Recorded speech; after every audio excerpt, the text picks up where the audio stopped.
Philippine government orders the mandatory evacuation of more than 1,000 Filipino workers in Iraq Wednesday, January 8, due to security threats as tension continues to rise in the Middle East. Defense Secretary Delfin Lorenzana says the military will be sending assets and troops to begin repatriation of Filipinos from Iraq as soon as possible. Foreign Affairs Assistant Secretary Eduardo Menes says the mandatory evacuation is a feature of Alert Level 4, which is raised when there is large-scale internal conflict or full-blown external attack. This comes after the Pentagon reported Iran fired more than a dozen ballistic missiles Tuesday, January 7, against 2 air bases in Iraq where United States and coalition forces are based, but no immediate reports of casualties were received. Meantime, oil prices spike Wednesday while Tokyo stocks plunge as investors take flight at escalating tensions between the US and Iran after the missile attacks on US forces in Iraq.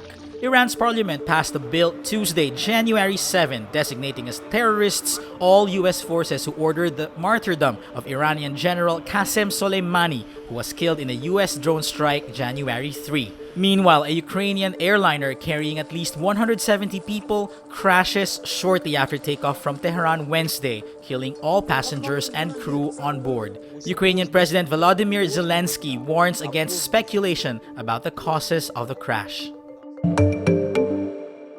University of the Philippines statistics professor Peter Cayton asserts Vice President Leni Robredo's computations and comparisons on her report as co-chair of the Interagency Committee on Anti-Illegal Drugs are correct. He says it is okay to use the estimated value in comparison to actual seizures, contrary to claims by presidential spokesman Salvador Panelo and Philippine National Police Officer in Charge Lieutenant General Archie Gamboa. Her computations were wrong and not even mathematically acceptable.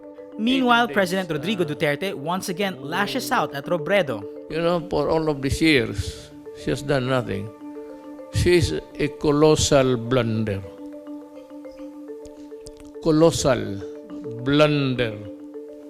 Duterte also refuses to consider Robredo's suggestion of having the Dangerous Drugs Board chair the ICAD instead of the Philippine Drug Enforcement Agency, saying she had no authority to make a recommendation in the first place. If ever, kung sakali lang, maging presidente siya, gawin niya yan. She does not lecture on me. But Robredo points out Wednesday, January 8, the data she used in her report came from the government. She says, quote, "They should be correcting the PNP because we didn't invent the data. The data came from them, so perhaps it would be better if they talk among themselves first. What's the real deal here?" A senior Facebook executive says Tuesday, January 7, the world's biggest social network unintentionally helped put Donald Trump in the White House. Andrew Bosworth in a Facebook post says the Trump campaign did effectively use Facebook to rally support for his presidential run. He writes, "So was Facebook responsible for Donald Trump getting elected? I think the answer is yes, but not for the reasons anyone thinks." Bosworth says Trump was elected because he ran the single best digital ad campaign I've ever seen from any advertiser. He notes the social network should be mindful of that without making moves that stifle free political discourse, and voters should be trusted to decide what kind of leaders they want to elect. False or deliberately misleading images and claims proliferate online as deadly blazes tear across southeastern Australia. Agence France-Presse fact-checks these images. A graphic photo appears to show a tiger being devoured by flames, but the image is actually a 2012 photograph of a taxidermied tiger, burned by Indonesian authorities during a crackdown on wildlife smuggling.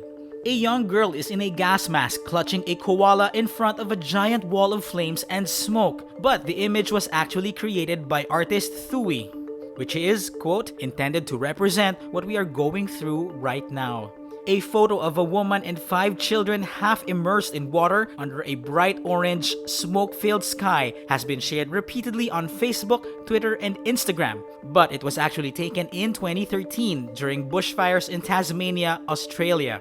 25 people died since the start of the disaster in September 2019. More than 1,800 homes have been destroyed and some 8 million hectares has burned.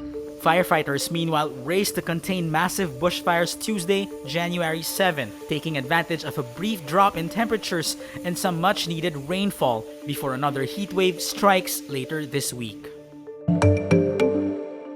Celebrities and mental health advocates criticized radio host and entertainment writer Jobert Sucaldito Wednesday, January 8 for joking about suicide and criticizing actress Nadine Lustre over her reaction to a Ricky Law column. Nadine on Sunday, January 5 slammed Law over rumors she had broken up with on and off-screen partner James Reid. In an Instagram story, she tagged Law and the Philippine star, saying, quote, "That was so low." She added, "You think you know so much about me, you can't even get my last name right. Come on, it's already 2020.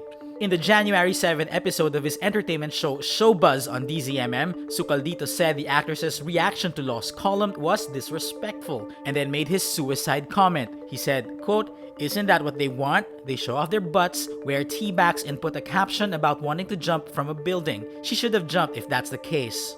Hashtag suicide is not a joke, Jobert trends on Twitter as fans and mental health advocates call out the entertainment writer for his irresponsible statements. Director Kip Obanda says on Twitter, "Unacceptable. I am shocked that someone in 2020 is able to say these things to someone known to have mental illness. Nadine has always been open about her struggle with depression." Kiana Valenciano tweets, "How can someone be so ignorant and insensitive about this issue in this day and age?" ABS-CBN News and Current Affairs head Jing Reyes issues a statement saying management will look into the matter. ABS-CBN reports Wednesday night, Sucaldito apologizes to Nadine.